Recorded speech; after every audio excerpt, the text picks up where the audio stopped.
It's a sandbox. It's a soapbox. It's Bandbox. Welcome to the Real Study with your hosts, Mr. Snitbits. Because I do think the movie is good. I think the lighting is struggled. I think the cinematography is okay. Black Girl Marvel. Follow us on everything, because we will find you. All the movie things. So many young filmmakers and indie filmmakers took it and just went with it, and it became this thing. Janine DeBean. So that's what the story is, and then the film goes about answering that question for you. And me, the Real Study movie voice guy. I don't know if it's good or not, but I'm going to watch it. I'm going to try it. Produced by Hyena. Well, hello there. This is the Real Study. I am Mr. Snidbits, and with me, as always, is Black Girl Marvel and Janine DeBean. No Brian this evening. He is out. We, of course, hope he feels better and will get back to us next week, which I'm not sure what we're doing next week, but we will talk about that later. But for this week, our first week back in the new year of 2026, we've got two racing films, one by Tony Scott, Days of Thunder, of course, starring Tom Cruise, and then F1, the movie, if you will, starring Brad Pitt, from the same producers and directors of Top Gun Maverick. We are possibly doing a Nick Cage something or other. It might be a week, a couple of weeks, a month. It depends. But for sure, I'm going to make sure that movie makes it on the list. And that is, of course, Massive Talent. If you haven't seen it, please watch it. Before we get into all of this, though, we're going to move over to the main wall, say hello to everybody, and hear about social media. Law, it's been a few weeks. How was your Christmas? How was your birthday? Christmas was a day, and my birthday was also a day.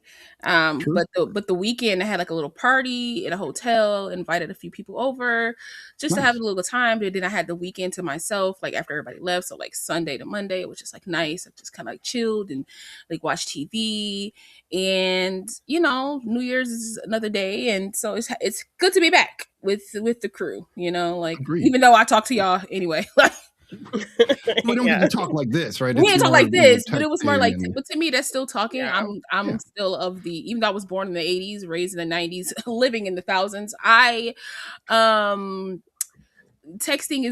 is my main mode of communication. So if I can text you, we're good, babes. We're good. We're right. Yeah. What about you, Snidbits? Oh yeah, no. So yeah, of course we had Christmas. We had my kids. They had a huge Christmas. So we had so many presents. We decided a new program for next year where we're gonna kind of dish them out over time to maybe make things a little easier for them. I think we got overwhelmed, which was bad, but good. They got a lot of fun stuff. It's been great having a few weeks off. Janine, how about you? My Christmas season was pretty good. The week before Christmas, I had my first kind of D&D-esque experience. Okay. I went up to LA. One of my friends, he loves Indiana Jones and Harrison Ford. And so his best friend and podcast co-host found this Indiana Jones role play game from the 90s. And so he hired a game master to a dungeon master person to come and coordinate the game with us. So we played different characters. We got to kind of make up their names. So I was an occultist. And we ended up kind of playing through this scenario of people stealing this jewel, and we had to kind of hunt them down and get it back. So each one of us, one was a movie star, one was a soldier of fortune, another one of my other friends was a professor, so we got to kind of have a fun little dice throwing role play thing, and I've never done anything like that. It's story driven, because there's not a lot of characters that are the soldier of fortune, obviously the merc, you're going to get out there and be the muscle, but the professor is going to be I looked this up, and then rolls the dice. And so the game master kind of helped us navigate okay, this is what's happening, what do you choose to do, what of your skill set will work for this scenario, kind of thing. So it was fun kind of having that experience. And then Christmas with my family, we went up to Carmel. And so we had Christmas in Carmel at this timeshare. Yeah, this timeshare hotel thing. Funnily enough, was right across the street from Brad Pitt's Carmel mansion. Every time an Uber driver would drop us off, they're like, Brad Pitt's mansion's just right down there. Yes, we know. I love when they do that. Yeah, of course we know. Yeah. And then our actual Christmas, Christmas was really quiet at home. We made homemade pizzas, and my sister and my dad came over, and I showed my sister Die Hard for the first time. So she weighed in on the whole Christmas movie debate. So she's with me. She's actually kind of in the middle. But maybe more leaning to your side, unfortunately. Okay. She said, I can understand why people would say it's a Christmas movie, but I don't know if it really is. Just for like 30 seconds on it. I've never said people shouldn't watch Die Hard at Christmas or enjoy it at Christmas time. I've never said that. I've never watch whatever movie you want whenever it suits you. It's just the genre thing for me. That's what it boils down to. We could have that debate another time, maybe next year, before anybody else does, so it's not burnt out by the time we get to it. But an impartial party weighed in on the debate and said, I get why people would say that, but I don't know if it is. So it's a Christmas movie. Yeah. For a later date. All right. So, we do have debate episodes. We do enjoy those. So we'll set that aside. That said, there's news. Movies are happening. It's award season. We're definitely. But before that happens, yes, I want to implore everyone to make sure that you follow us all on all the social media. So The Reel Study, REEL, if you're listening to us on the podcast platforms, REEL on all social media, the TikToks, the Instagrams, the Blue Skies, the Letterbox, because you can see our cumulative scores on Letterbox of what we voted for things cumulatively as a group. Make sure if you can't watch us like on any of these things, also we're on Twitch as well. I keep forgetting that, but we on there, and occationally on TikTok. And occasionally on TikTok, we're making that move there too. As we grow, the stream grows. As you guys pour in, the stream grows. So anything that you do give to the Reel Study goes back into the Reel Study. Truly does. We don't use it for just little obscure things. We use it to. We have a yacht. Sorry. I didn't really want that known. I know. I shouldn't. That was very honest. Come on. I know. Why are we? Yeah. Podcasting is not about honesty. We know this. I know. It's about drawing the audience. Exactly. You're right. I apologize. It's okay. We're going to have a program for him. He's going to get it together, you guys. Yes. But if you do, if you're out and about, if you're out and you're you know what, I really want to listen to the Reel Study, but I can't physically watch them. We're on all podcast platforms. So we're on Apple, Google, Spotify, Podcast Republic, Anchor. We're on them all. So tap in with us. You can listen to us and watch us even after the live is already over. That's actually even greater. We would appreciate if you what they call video on demand us, essentially VOD is we are there for your pleasure. Yeah, and it goes back 5 years. It goes back 5 years. You're gonna see some stuff, and maybe while you're going back those 5 years and you're watching stuff and you're like, man, I saw that they did this movie, but it would have been better if they would have did this movie with that movie, and we haven't done that movie. Come join our Discord. Come talk to us. Be like, hey, go, you watch this movie, but you should have watched this one, and we'll probably take that, put it with another movie, and watch it. And there we do pride ourselves on some pretty amazing pairings, though. No, absolutely, we pair. Janine brings sometimes it just happens organically. It's just somebody will throw out something, and then somebody will throw out something, and we're like, why do they work together? Why do they match? Somehow it's so amazing. They match, but again, they don't have to. That's just kind of seems the way that this podcast kind of goes, which is all the fun. I'm not saying that we don't try to do that sometimes, because we do, but it's just fun to kind of have things kind of mash up, kind of like Days of Thunder F1. Y'all gonna see my review, but make sure you just follow us on all podcast platforms. Follow us on everything. Follow us separately. Our names on the screen are our social media names as well, so you can follow us on all of the things as well. Thank you so much for your time and viewing us today. Back to you, Mr. Snippets. Also, to add to that, of course, Janine Devine has 2 amazing podcasts Morgan hasn't seen, as well as It's a Wonderful Podcast. Please follow both of those as well. And a ton of more movies to talk about on there. I even got mentioned on the show, by the way. I'm special. Because, if you answer those podcast questions. Right. Yeah. They'll get you on there. So it's it's like writing into a radio show in a lot of ways. Exactly. I really like that. Perfect. So we have a little bit of news, a smidge. It's not really news, it's more discussion, but we'll get into more news. Do look for all, like I was mentioning, all the awards are going to be happening over the next month. We already had the Golden Globes, but we do have the Academy Awards happening, as well as all the festivals, Sundance, etc. First Sundance without Robert Redford. It's going to be it's going to be rough, I think, for people. But at the same time, he left a wonderful legacy. But let's get straight into the news, which is really only one thing, and I'll hit you guys with it on the other side. Here's the news. Now it's time for the real news. So while this isn't really news, okay. Well, that's okay. That's okay. That doesn't matter. Ignore the man behind the curtain. We've got Netflix and The Rip that just dropped. And The Rip is, of course, seeing Matt Damon and Ben Affleck together again, acting side by side, something they haven't done quite at this level for 20 years or so. I'm interested. I think so many people are. The thing that caught my attention with this was some kind of discussions people have been having about this and about Netflix in general, about how movies are now catering to an audience that is not actually paying attention to what's happening on the screen. And there have been points that people have pointed out in this film that they say the plot out loud like multiple 5 times. Yeah. Over and over again. And it's something that even Matt Damon in an interview came out and was like, yeah, you kind of just got to say it now. And I wanted to talk to the two of you about this. You kind of don't. I'm sorry. This is law. Please tell me what you think. I don't like to be spoon-fed my movies, if I'm being totally honest. You don't have to. I feel like we have gotten away from the plot, literally, when it comes to like movies. Like, not only are you telling me in my trailers what the movie is about, not only are you doing that, but now you're telling me that in my movies you're telling me about the movie. So is it meta? Does it know about itself?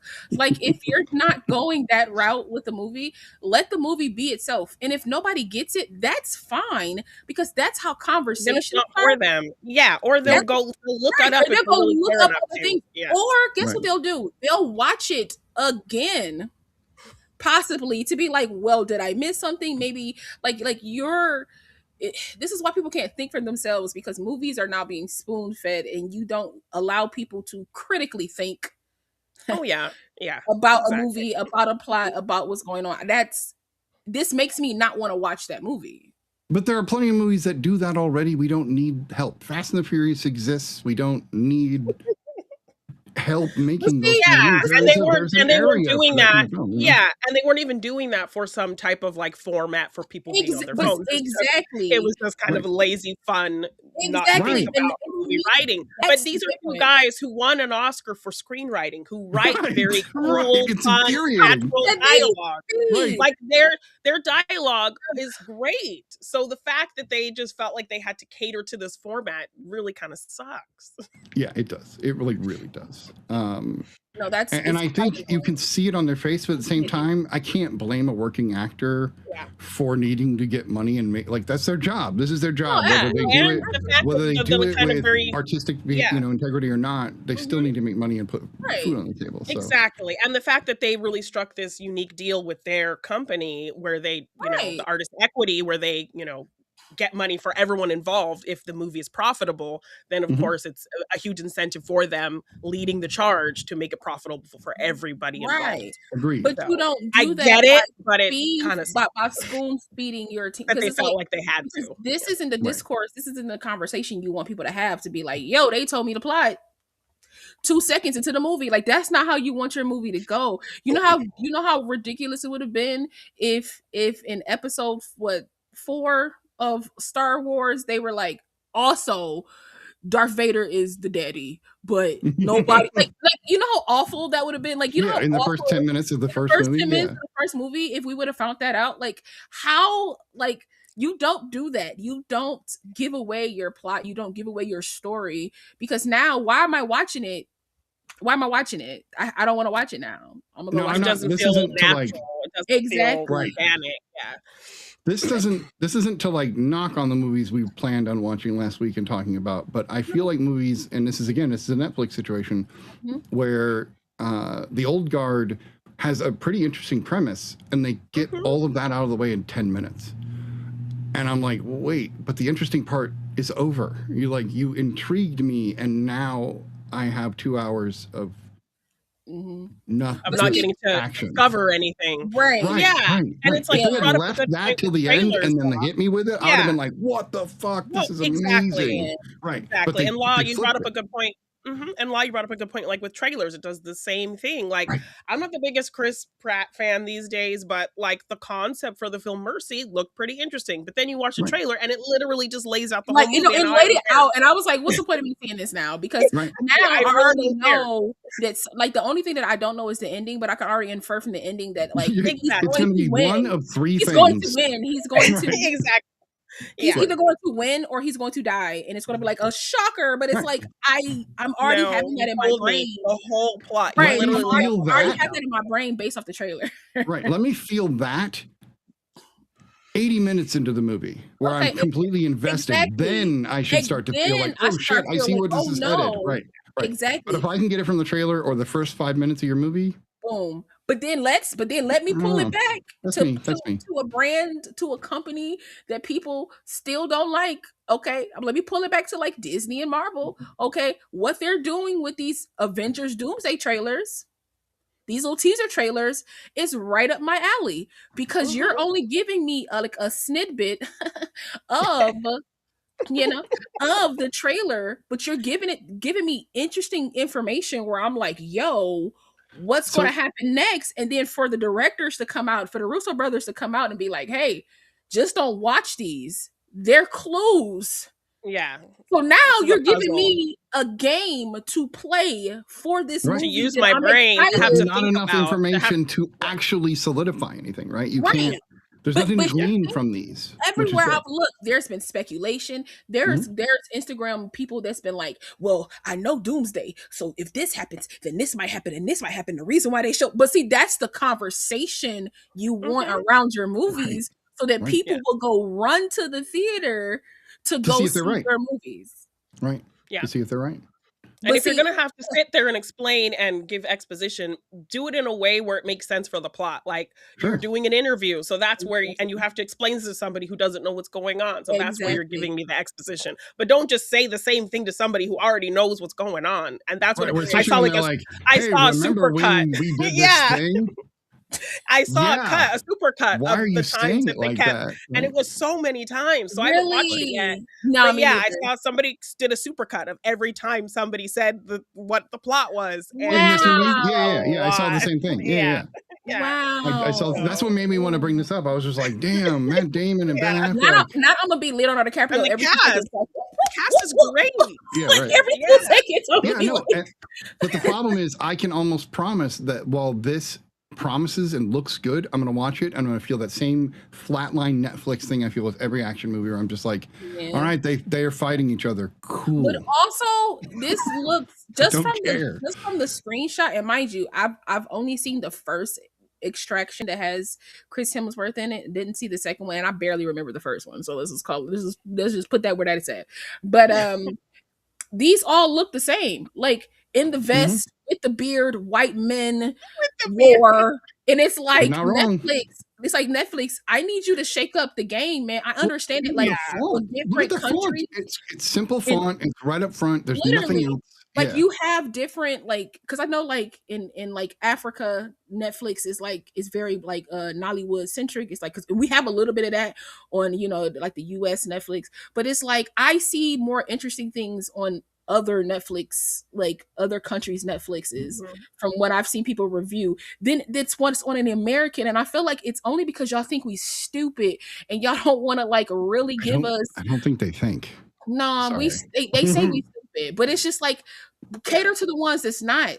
Then if that's the case, then but that's the thing. The common denominator is where they make their money, so they have to cater to the common. They don't have to. They don't. I mean, if they want to make money, if they want to make big money, they think they do. But it's like a four. It's like a 4-tier film. Like they gotta appeal to everybody to make really good money. But I look at it like this. I look at it in the terms of we do need to watch RRR, but so good. I haven't seen it, but I heard such good things about it, and a lot of like Bollywood films, as fantastical and crazy as they can be, they're still like really good at the same time. Because I've seen a couple of things, but I've never seen RR. But to me, it's the same line as like films that like I had a point, but I lost it. Don't worry about it. It's all good. I want to make one more point about this, just because this came to my attention when I was watching F1, which we're going to talk about. Oof. And I realized that there are two companies that have always just kind of made the same regurgitated Christmas and like human drama shows, and that's Hallmark and Lifetime, right? I knew you and was going to say Lifetime. Right. Like, so now Netflix is Hallmark and Apple is Lifetime, because if you look at their covers, it's just the same exact problem that Netflix has, and everything is just one person with simple font. It's like, you guys are simplifying this stuff to a point where I'm not intrigued. You're going to make everything like a CBS 90-minute special that I don't care about. Like, anyway, this was my point, because Snitty brought up like money, and like if they want to make money, they'll have to go a certain route. I don't believe that, simply because I look at it in the terms of like ratings, right? Like film ratings. Like, you do PG-13 because that's a safe route to go. You do PG-13 because like, you know that that's going to get everybody and their mama literally to the theaters to watch things, because you could bring your kids.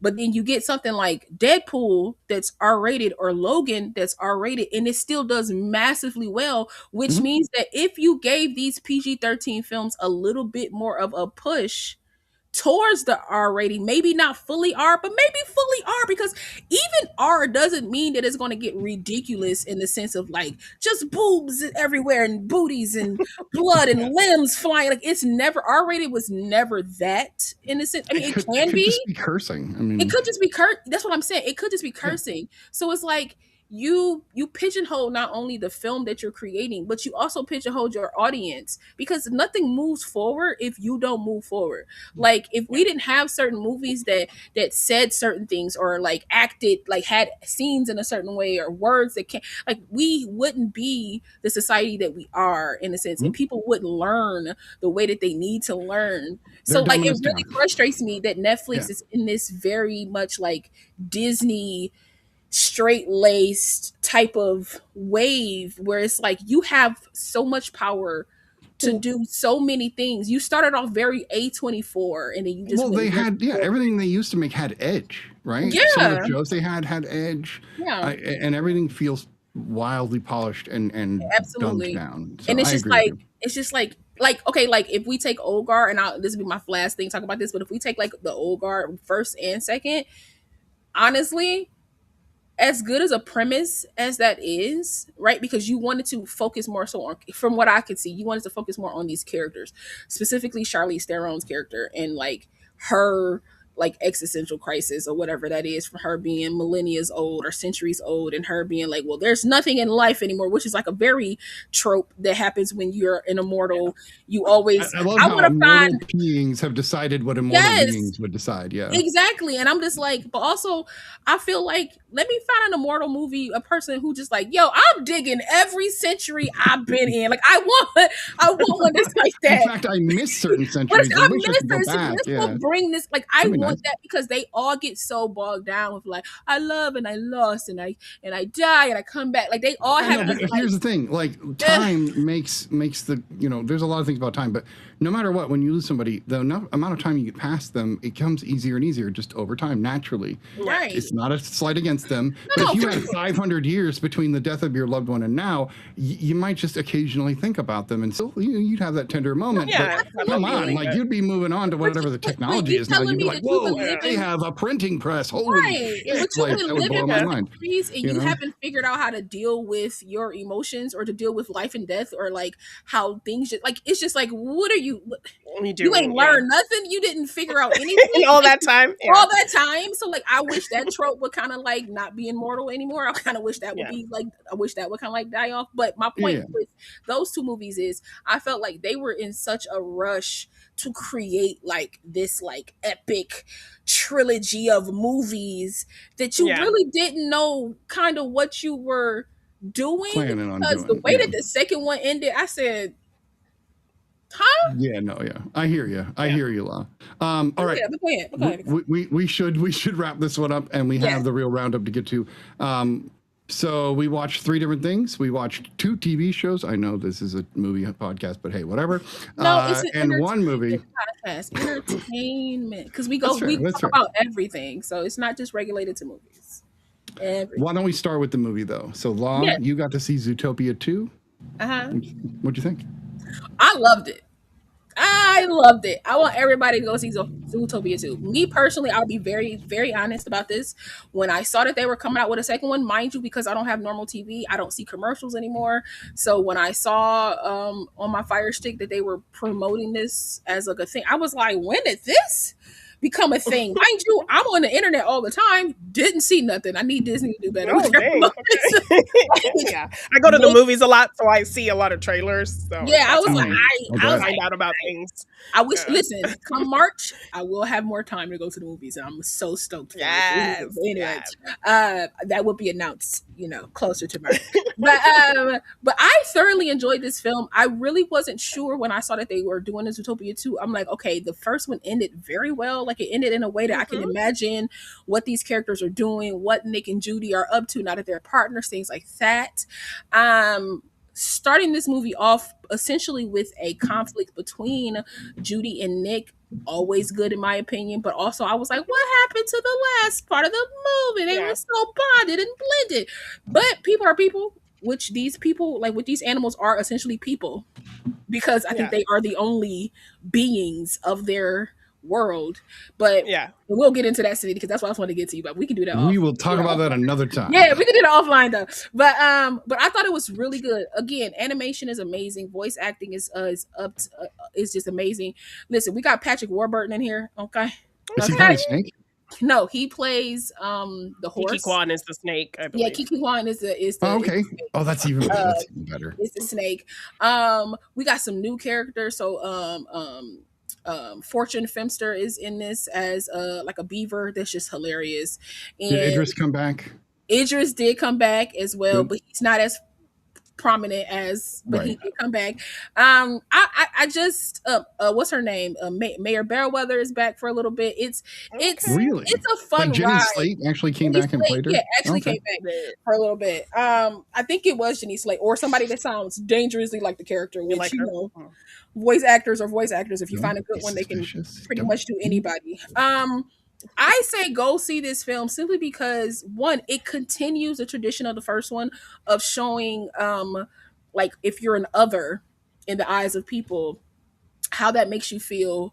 It really touches on like a little kind of like our administration and how people are in power or beings, I'll just say beings in power want to stay in power and don't matter who they step on to keep that power. So watching this film, I was like, well, they're talking about something, which is why I'm always like, Disney, you be right there and then you'll go do something like Strange New Worlds and just drop the ball and just like you'll just drop the ball on. It's just like you got Zootopia, which is showing like this political side, this like ism side, this like like let's get along. Then you got Strange New Worlds that's opening up, different genders and things like that, or how like, and you just drop the ball. It's just what's the matter with you? But anyway, go see Zootopia 2. I thoroughly enjoyed it. I had funny times where I laughed out loud. I had times where I was getting like emotional.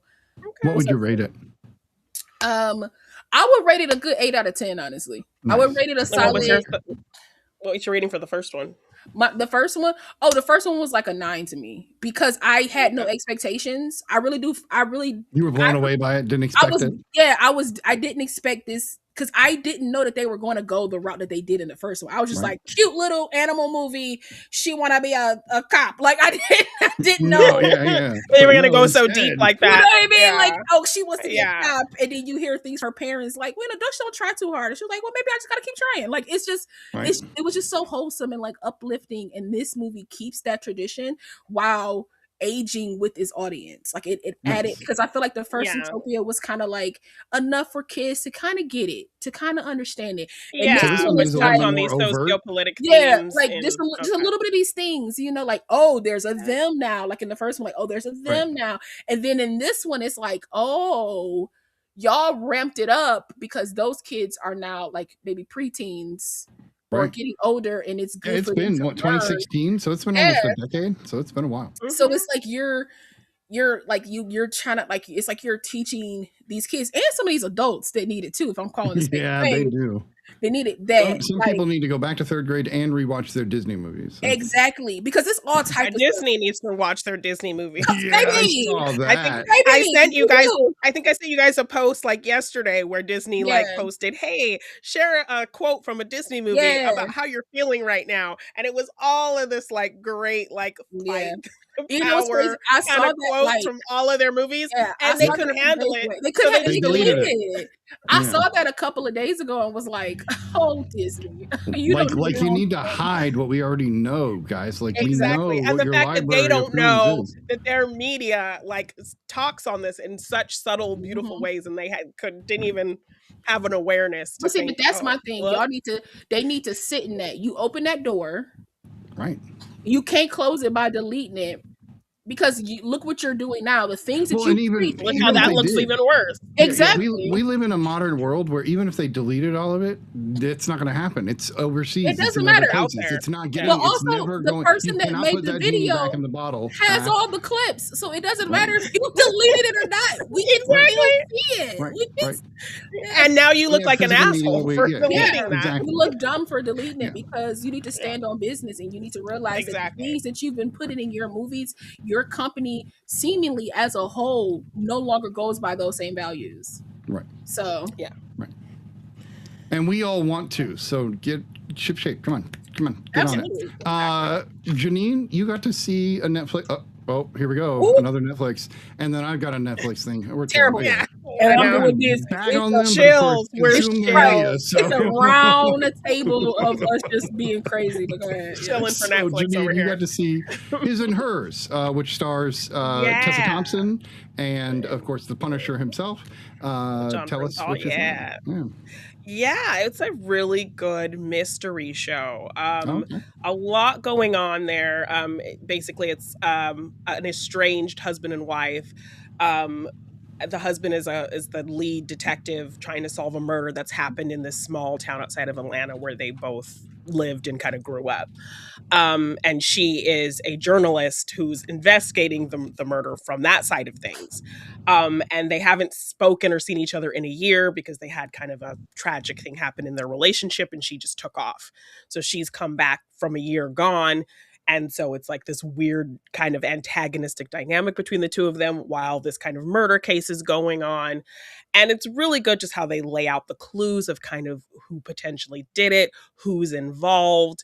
So they kind of take their time in giving you little nuggets of trying to kind of put the pieces together. Their dynamic is really electrically charged. It's kind of sexy.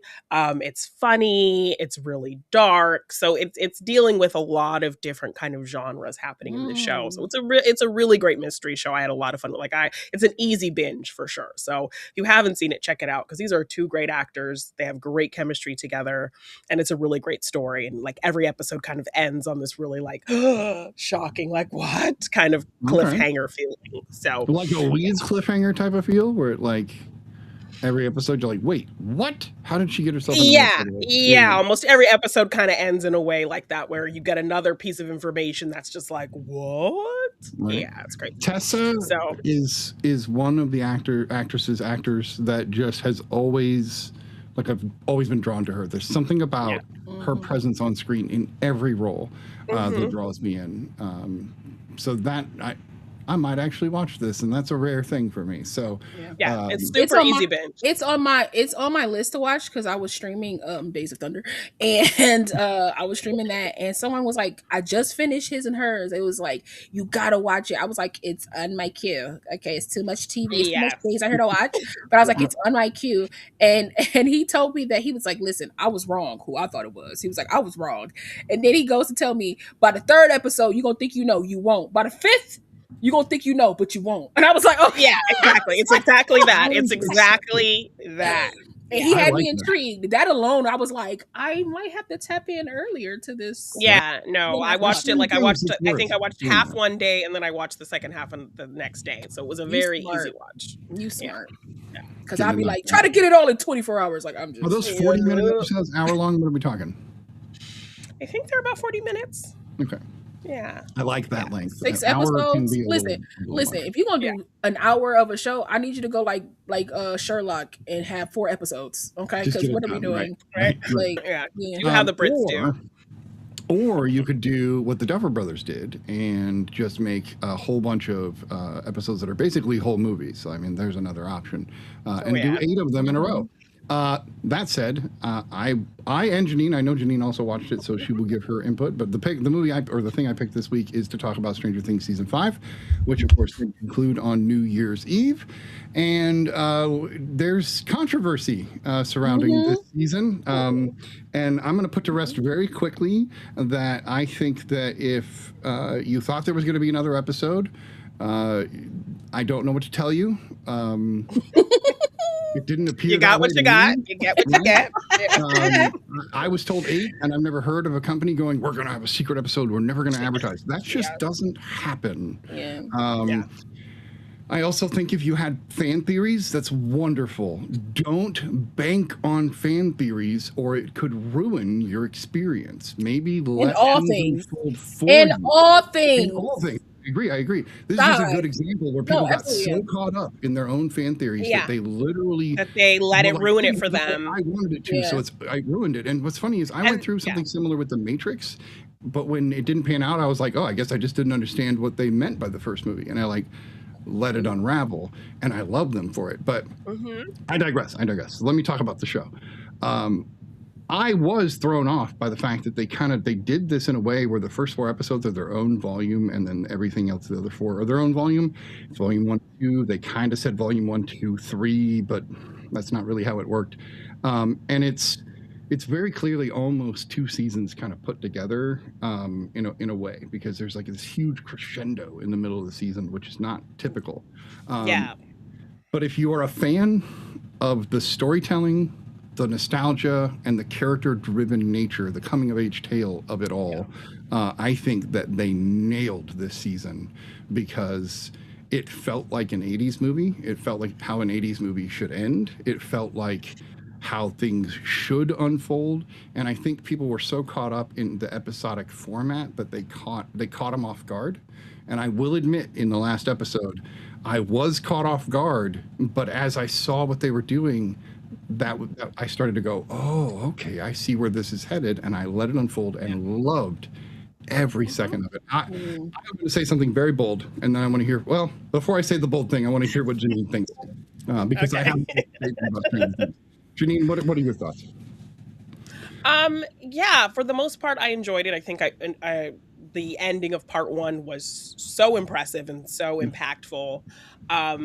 Will giving his speech, I think generally for me, where they fell flat in kind of plot holes and holding up to continuity things and kind of just not developing other kind of things that were set up, the character moments saved the whole season for me. Like, the character moments were incredibly strong and impactful, and that's what kept me invested, despite shouldn't there be a bunch of things here that were here another time, but they're not here now. It feels like they just didn't want to deal with this, so they just didn't put it in here. That makes no sense. But I love seeing all the characters being badass and doing all this stuff. So sure, I can let that go. So that's kind of where the season landed for me, where the character moments and the character interactions and the nostalgia of all of that was kind of leading the charge for me to kind of let all the other stuff they didn't do so well kind of drop to the side. Fair. That's fair. And I understand why people are criticizing. What I think for me, because it's such a character-driven show, all the criticisms fall flat only because those criticisms are about secondary characters or about plots that were more of a facilitation for the main plot.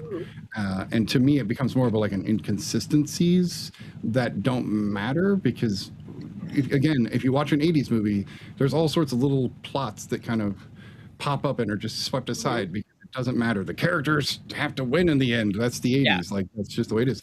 And I'm not saying that they did it on purpose, but at the same time, it kind of feels like they did. There's a big controversy about the fact that they didn't have the last episode written before they started shooting. Yeah, and it felt like they just didn't really pay attention to a lot of things, and because they had that documentary that kind of shows them not really kind of having things ready to go. Documentary. It took 2 years to make an hour documentary. Exactly. And people think it's all people are kind of speculating. Yeah, and people are speculating one of the Duffers' wives, she's the one who directed the Fear Street series. Their divorce, like, is kind of what caused the season to not be as kind of in depth as the other seasons, because she had a huge input on a lot of parts of the show. Not that great. So, like, what are you But trying to people tell are me that the girl? well, that people are did the saying okay thing. But people are saying she had a lot of impact on the other seasons. Like she was involved in every little nugget, kind of uncredited, helping with writing and casting and all kinds of stuff, and a lot of the great ideas that people love were her ideas. Or is that what people are saying? So that's what people have said. I don't know. I don't know if she has any credits on Stranger Things. I never actually went and looked. And so because of this divorce and her not having any involvement in this season is partly why it's not as strong as the others, or as strong as people would have liked it to be. That's kind of the speculation that I'm also hearing happening. That's weird. See, I didn't get any of this. I literally think season 5 is the second strongest season out of all of them. I think 2 is the weakest, and I think it goes 1, 5, 4, 3, 2, which is the exact, like, the opposite of what a lot of people have said. I don't know. I've never heard of a TV show where you have the final episode written when you start the season. Like, that's not how TV shows generally work. But generally you're going to just a throw in filming while you're writing. Right? Like, Supernatural was kind of like that. The creator, Brian, was named Eric Kripke, created the first 5 seasons. He knew exactly what was going to happen. What he was going to do. The first 5 seasons. Every episode, or did he have a general idea of everything? No, he had a general idea that that essentially came to fruition. Like, he knew how he wanted the season to start. He knew how he wanted to end. The things in the middle are what he what he filled in with like himself, different writers, things like that. But he had a 5-year plan, and he knew what he wanted to do. And after that 5 years, he was like, all right, I'm going to leave. Somebody else can be showrunner, because this was my chunk that I planned. Okay. And if you really go back in the season, I think they had like 15 seasons, like 10 more years after that. Mm-hmm. The first 5 seasons are spectacular.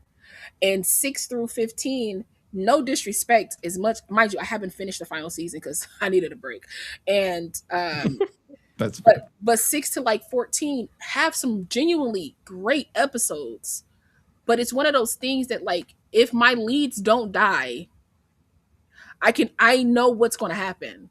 Right. They're going to come back in some way. Let's just see how you bring them back this time. So it's like one of those things, like it's like you can have a plan, but then after a while you ain't got no plan.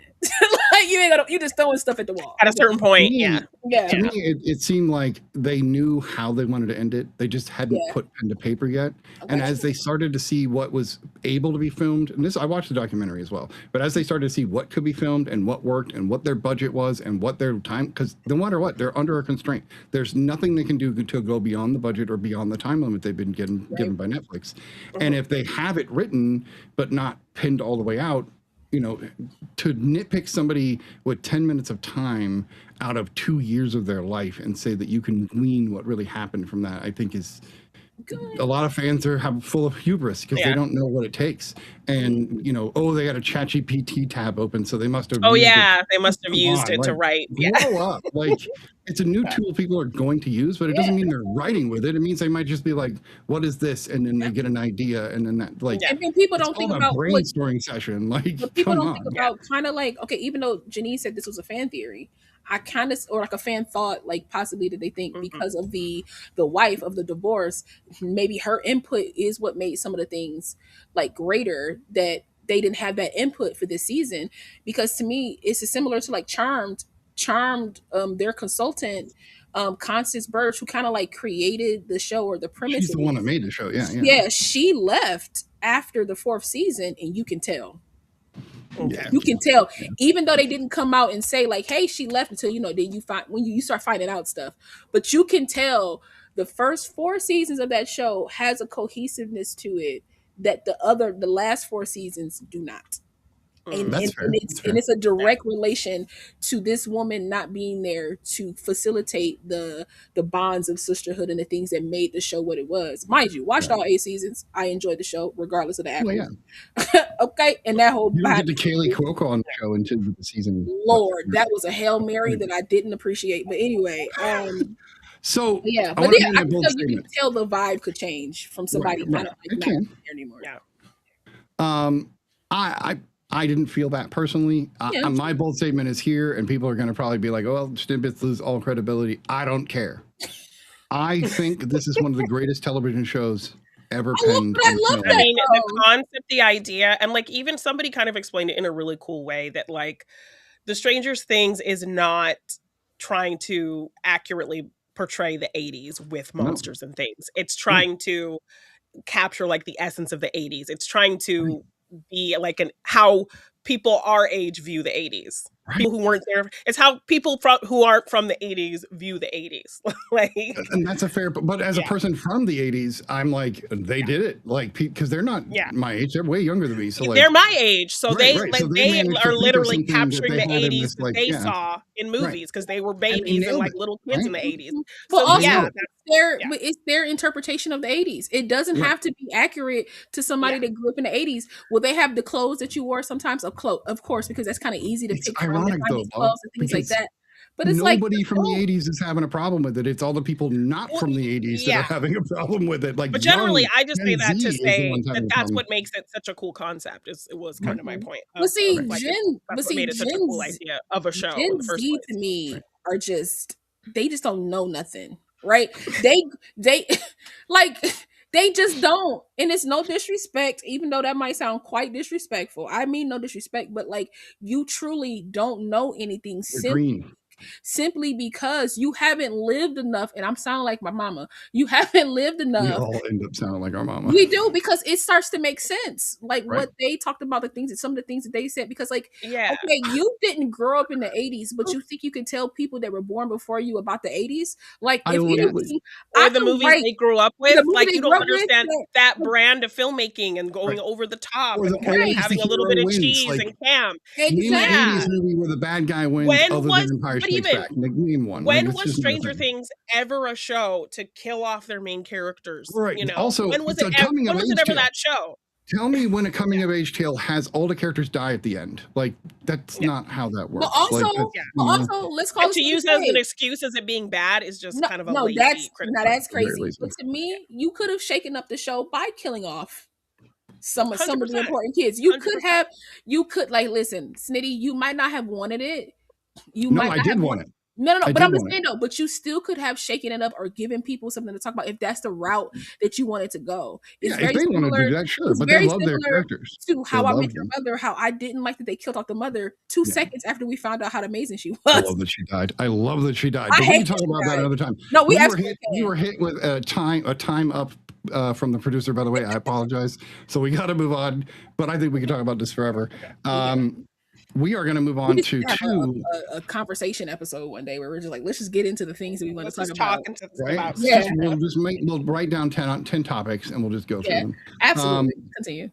So we are going to get into 2 heart-pumping, pulse-pounding movies, Days of Thunder and F1 the film. First one being Days of Thunder. But before we start any kind of discussion, we of course have our resident trivia person who is going to give us some amazing trivia. Remembering. Come on, City. Well, I was giving for the first one, he remembers.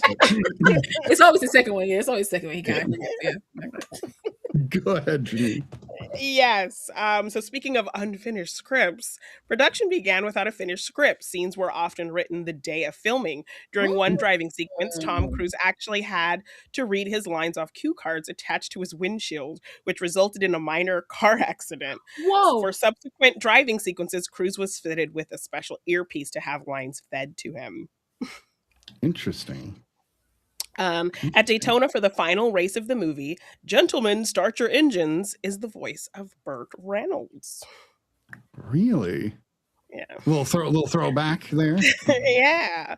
The movie was conceived by Tom Cruise when he and Paul Newman were allowed to test one of Rick Hendrick's race cars. Tom's first lap was in excess of 180 miles per hour. Nice. The scene where Cole and Rowdy destroy a pair of rental cars by racing them through the city streets loosely referenced early 1950s NASCAR superstars Joe Weatherly and Curtis Turner, each of whom were known to rent cars, race them, and crash them with abandon. So it's based on real life. I like that. Yeah, that's kind of messed up though. Don Simpson, Jerry Bruckheimer, and sometimes Robert Towne often started their days on set having arguments with Tony Scott over how to shoot scenes. Meanwhile, the crew sat around getting paid, sometimes for 20 hours a day. Some later said that they had made so much overtime on the film that they could have gone for vacation for 4 full months after the wrap date. I want to work on that movie. Yes. And finally, the film's disappointing box office performance was responsible for destroying the relationship between Paramount and super producers Don Simpson and Jerry Bruckheimer. After the film underperformed in the summer of 1990, the studio angrily responded in 2 ways. They insisted on an impossible lowball budget for a planned third Beverly Hills Cop film and asked Simpson and Bruckheimer to give Paramount $9 million of their earnings for the movie back to defray losses. The producers responded by telling Paramount they were done working there, and the studio terminated their contract, which led to them taking a new production deal with Disney via Hollywood Studios. Which we get a ton of movies from Bruckheimer after that because of that deal. So in a weird way, this helped Bruckheimer's career in a way. All right. Any other bits of trivia? I mean, there are some other little things, but those are kind of the biggest, most interesting ones I found. All right. Now, I know Law had not seen this before, and Janine, I saw you had a Blu-ray, but that doesn't mean you had seen it before. So. I'd seen it once, like on TV, and then I bought the Blu-ray because it was like $5 at Target or something a long time ago, but I hadn't actually watched the Blu-ray, so this was my first time watching the Blu-ray that I bought like ages ago. So yes. I've seen it dozens of times, so I'm going to go last as the rules go. But Lala, that means it's you. Oh, it's me? What do you think of Days of Thunder? Be nice. I ain't gonna be nice. This is a real study, isn't it? Real REAL this time. I don't think racing films are my films unless it's Fast and the Furious. Street. You feel me? There were parts of this film that I enjoyed. There were moments between Tom Cruise and Robert Duvall that I really enjoyed. I enjoyed their dynamic. There were moments between him and Nicole Kidman that I enjoyed, that I was like, I could see why y'all started dating after this movie. Or even like in the middle of this movie, during this movie, however you want to slice it. But overall, this film seemed to, no pun intended, move very fast. And it didn't, for me, allow enough some of these moments for me, and it's going to be, I'm going to repeat the exact same thing for F1. Some of these things didn't feel earned for me. It felt like parts were missing, or maybe I wasn't paying attention enough. I'll even put it on myself, maybe. But like, I just felt like there were moments where Tom Cruise's character, and Michael Rooker, were at odds, and then somewhere along the line he's like, well, only you can drive my car for my family. Like, I was like, what? I was like, where did I miss a beat where all of a sudden we're cool enough and you want this to happen? Because the moment he got into your car the first time and he beat your time, you had a problem. I was like, you have a problem. And then even Robert Duvall's character goes like, he's mean, and now he just wants you to drive his car. Like, he even felt the same way I felt, and I was like, what? I was like, exactly. I was like yelling at the TV, like, exactly, like, what is this plot piece? I can explain it to you if you want. No, thank you. Okay. I mean, it's true for F1 as well. The same answer would apply. But this is my thing. Again, I'm not saying it needs to be spoon-fed to me, but it still needs to be. I shouldn't have to, like. I watched the entire movie. I get the nuances of movies, but I shouldn't have to be like, well, why are y'all doing this? I understand. It feels so sudden. It feels out of nowhere. Like, that's what I'm saying. It feels out of nowhere. It's not so much that I don't understand. It just feels out of nowhere. It felt like a scene was missing to make me see, like, okay, I feel like these two are at an understanding now. They kind of get each other now. I just didn't get that with their characters. Yeah, because I feel like And I feel like if there was even just like one line of dialogue to explain it, you still probably would have felt the same way, that like that's not enough to get me to feel what this movie wanted me to feel with this bond between them with one little line of dialogue. It wanted me to feel something that it didn't convey. It didn't illustrate. It didn't illustrate. And so I'm just kind of like, all right, then, okay, he gonna drive his car for his family so he gets some money from the sponsors. Like, I get it.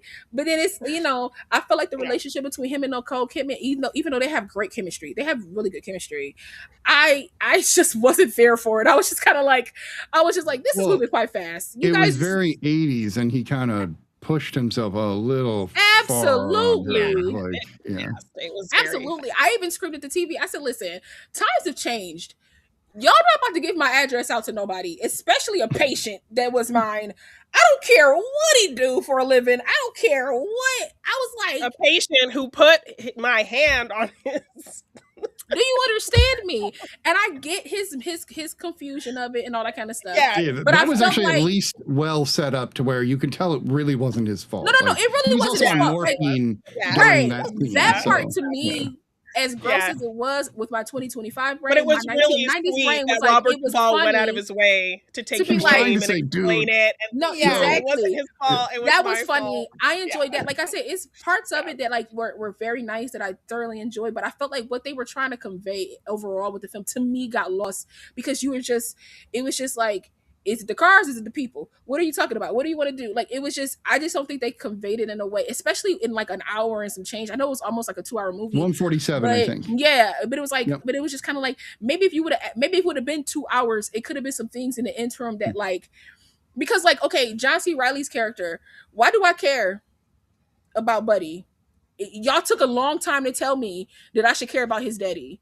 That his daddy is directly connected to Robert Duvall's character. Like, even in the beginning of the film, when the guy shows up and he's like, hey, like, I need you to build me a car. He's like, I'm out of the racing game. How did I know you were in?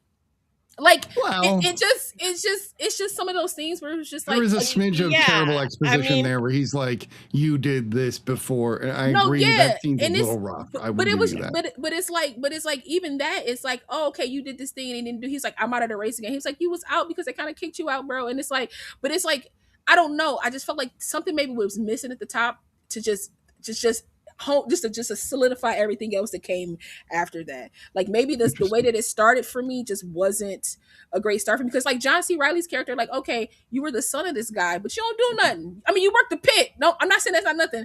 I'm not saying it's nothing, but you work the pit. But it was just like, we're not seeing you really. But we haven't really seen you do anything, and you want to like spotlight his daddy because Robert Duvall's character is in connection to him, but we don't get any of that throughout the film to kind of like sew this up together for me. It was just a lot of like I guess guesswork for me that had to be done to fill in plot points. Again, I know it's a 90s movie, so it does get its like reprieve for that because that's 90s writing at its finest.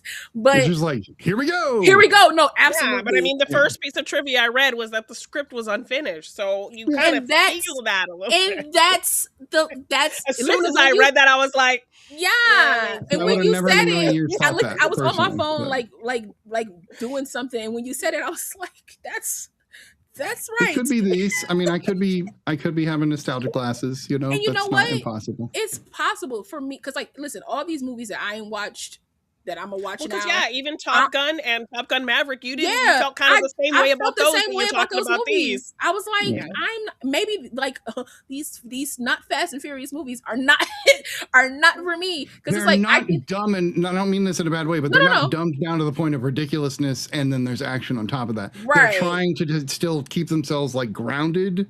Yeah, but don't take it too far over the top. But it's like I've gotten to a point where like character development and characters in general are something that's very important to me, especially when I write my own things. So when I see characters that I feel are like undone or unfinished, because throughout the film, Tom Cruise's character never really says what he needs to say. Other people say it for him. Mm-hmm. Like Robert Duvall has to be like, he's a scared person. He's scared of this and he's scared of that. And then for her to be like, and then for Nicole Kidman's character just to throw that back on him and be like, you're afraid, you're in denial. It's like he does not speak for himself all you do is drive. You're not a thought out person. And I want to address this. I want to address this. So, and then I definitely want to hear what Janine thinks, because I have a feeling it's going to be similar, but there might be some nuance difference there, without a doubt.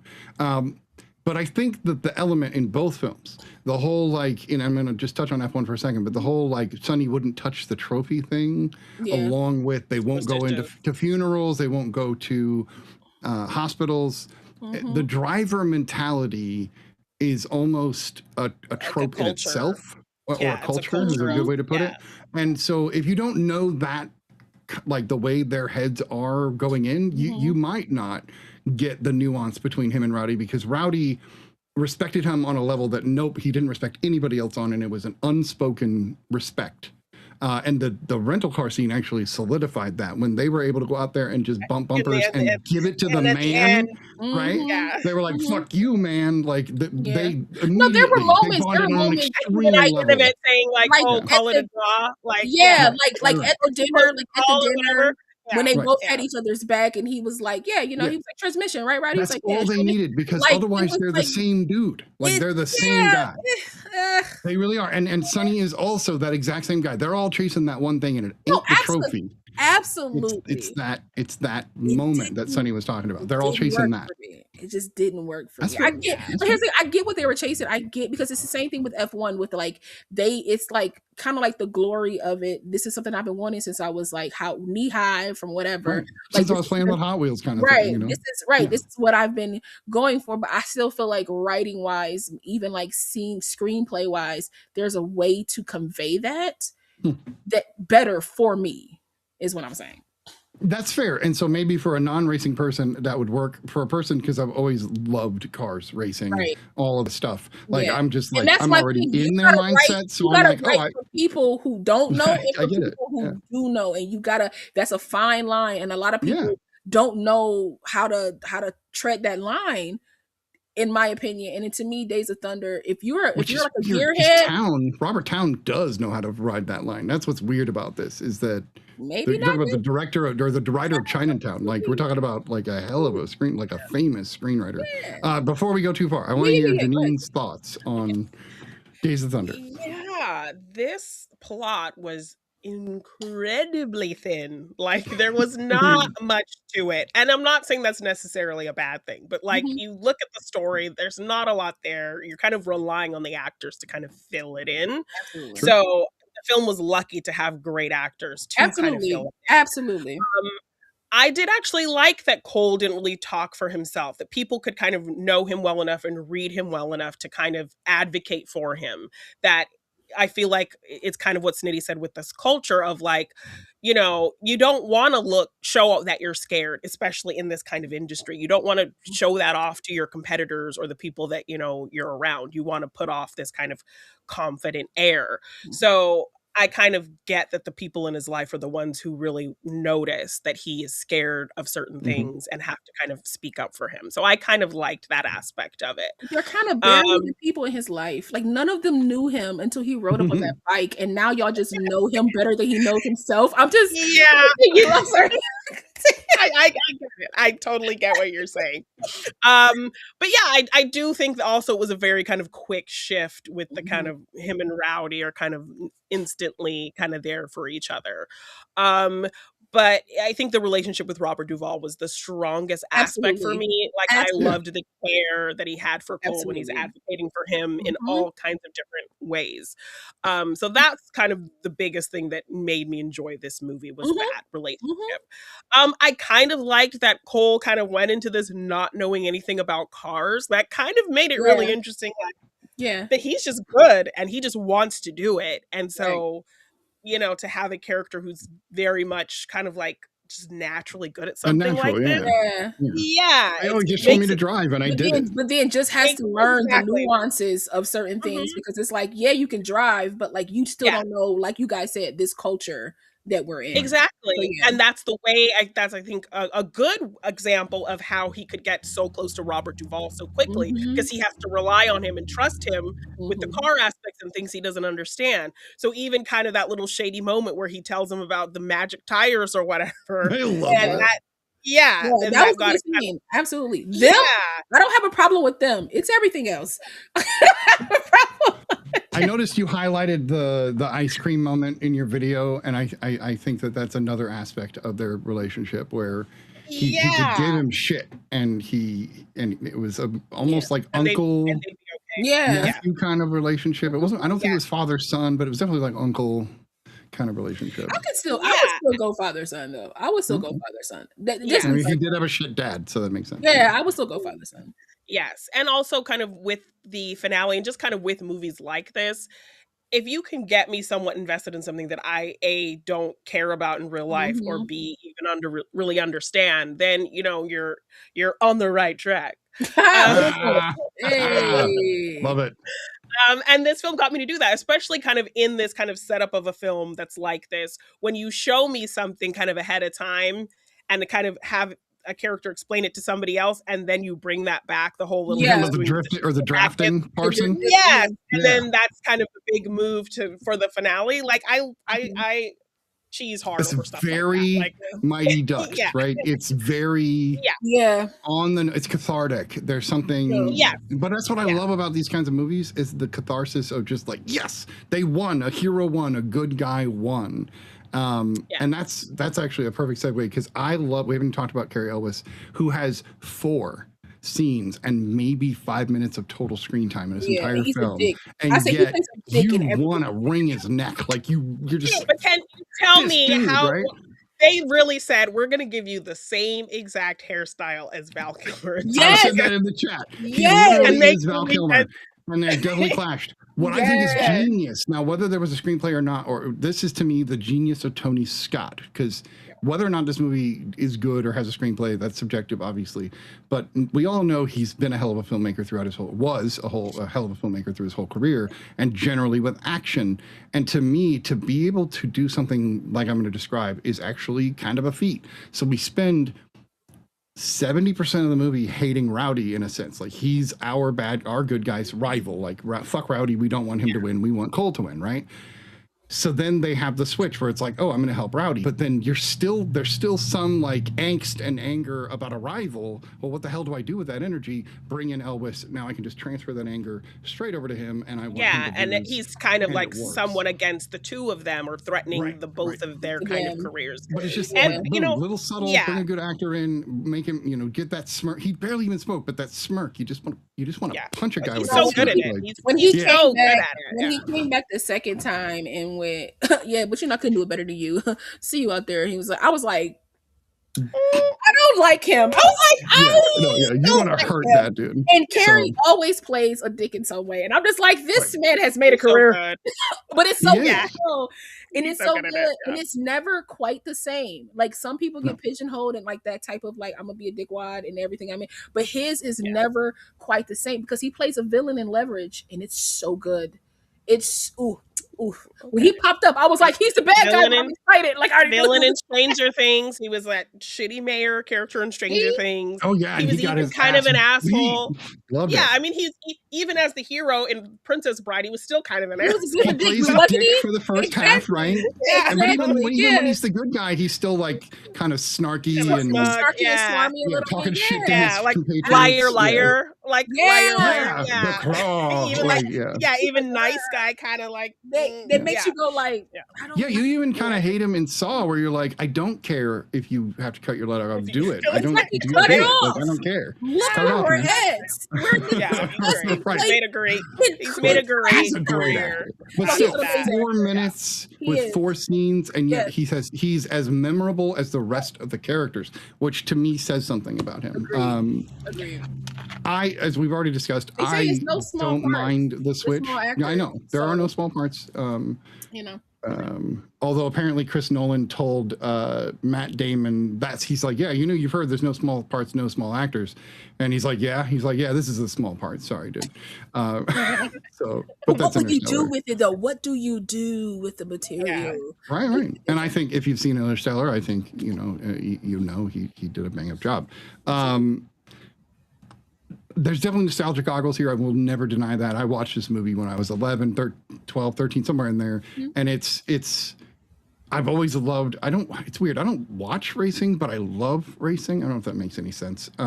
Yes. I play racing games. I've always driven my car like an idiot. Like, you know, I've always had this, like, if I could dream of if I could be a race car driver, not that I'm built for it or could ever do it, but these kinds of movies, like, give me that time to, like, feel what it would be like. And I think that something we haven't talked about is the cinematography on these tracks with these cars so is good. Those are phenomenal. Like, you feel it, you hear it. Like, you wear, you know, if you had headphones on or, you know, good stereo.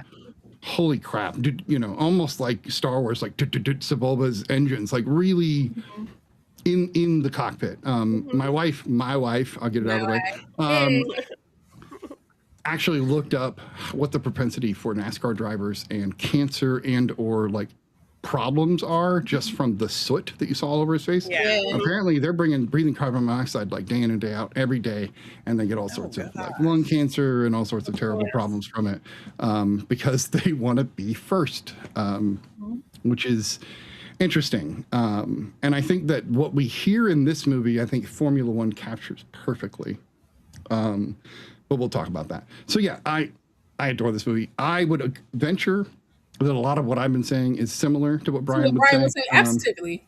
I'm almost certain of it. But you know, I think he would also agree that if it was shorted on the script, he would have his negatives as well. Absolutely. I think he would agree with you guys on the script. I think this is some of the best acting I've ever seen Tom Cruise do, because the scenes where he's in the hospital, where like he's actually been in the accident and he's like, somebody speak to me, I'm blind, God damn it, like that, like holy shit. All that. And to me, I think that's plot wise, not actor wise. I think the actors are amazing. I thought Tom Cruise, because he made perfect sense. He's like, listen, someone talks to me all the time. I might not see them, but they talk to me all the time. Like, somebody has to talk to me. And I was like, that's what I mean by informing on his character. Like, that's what I mean by him speaking for himself. And that seems to be, for me, the only time he actually speaks for himself. But what were you going to say, Jenny? I forgot. Okay, no worries. Any other thoughts, praise, criticism? I think Tom Cruise was like a young Robert Duvall. They both were bow-legged and running, and I thought that was the cutest thing I've ever seen on screen. Oh yeah, like them fighting and play fighting and all that kind of stuff. And he's so like, fun. I'll race you. I feel like the ending. I love an ending in a freeze frame. My first movie that I'm directing, the ending is going to be on the freeze frame. It's going to end on the freeze frame. They might jump. We never know. They might jump as well. It's going to end on the freeze frames. Is it going to be a freeze frame high five? You got to do a freeze frame. Janine, I'll give you 10%. Okay, just for that, I'll give you 10%. But I like the ending when they were like running and like freeze frame, because I felt like that wasn't scripted. I felt like that wasn't scripted. I felt like in that moment, and I could be absolutely wrong, but I'm gonna take what I'm saying is Bible. I felt like Robert Duvall mess with Tom Cruise, because Tom Cruise's like laugh and smile was too Tom Cruise. Genuine. It looked genuine. You know what I'm saying? It was too Tom Cruise for me to think anything otherwise. So like I love the way that it ended, for sure. Yeah. I have two random, not related things, but do you guys know who Tig Notaro is? Yes. Have you seen Tig Notaro's Stephen Colbert interview where she talks about how she met Tom Cruise? If not, go watch it. It's amazing. Oh yeah. Just Google Tig and Tom, go watch it. That's all I'm going to say. And then looking at Robert Duvall's filmography, the man acted, because he's now stopped as of 2022, but he's like 93, so it makes sense. He acted for 62 straight years in film and television, which is just holy amazing. God. That's amazing. Yeah, and like if you go like, well, what's he known for? What is he not known for? Like, for God's sake, that might be the Godfather, fucking Apocalypse Now. Like we could Falling Down. We could list a ton of movies, but anyway, I digress. He has a great voice too, by the way. I love his voice. He does. And it was just we were saying before the show. He's the most South Californian I've ever heard of. Gone in 60 Seconds. Not my favorite movie, but he's good in it. That's like my least favorite Nick Cage movie, but that's neither here nor there. Why don't you rate Gone in 60 Seconds and get on to F1 and Days of Thunder. Days of Thunder. We're gonna rate Gone in 60 Seconds if we wanted to. We're gonna rate Days of car Thunder, you movies, guys. you know, Yeah, are car just movies, going, just- you yeah. know, they're all in my head. I love car movies, by the way. That is one of my favorite. Racing subgenre of action is one of my favorite subgenres. So, all right, let's go in order. Lala, Days of Thunder. For Days of Thunder, I think everybody should watch it just because it's something that I think everybody should partake in. It's like I feel like it's one of those '90s iconic type of films that like just needs to be seen.